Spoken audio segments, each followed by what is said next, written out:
సోపు జీలకర్ర వాము సగం వాము అంతా సగం సగం వేసుకోవాలి ఈక్వల్గా. అదేలేండి. వేసుకోనండి కొద్దిగా మీడియం ఫ్లేమ్లో వేడి చేసుకోవాలి. హీట్ చేయాలా? హీట్ చేసుకోవాలి సన్నగా దోరగా. వీటెక్కాక అన్ని హీట్ చేయాలా బాగా? కొద్దిగా దోరగా, మరి మాడకుండా చిన్న మంట మీద. ఓకే, అయిపోయిందా? హీట్ అయిపోయిందా? ఎక్కువైందండి గోరువెచ్చగా.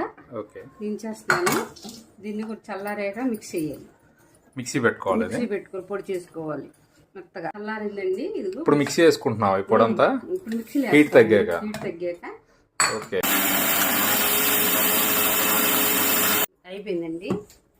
చూడండి చూపించి ఎట్లా వచ్చిందో. ఓ ఓకే, ఇది పొడి మాట అయితే. పొడి చూసారా మా అమ్మగారు చేసిన పొడిని? మీకు కూడా నచ్చితే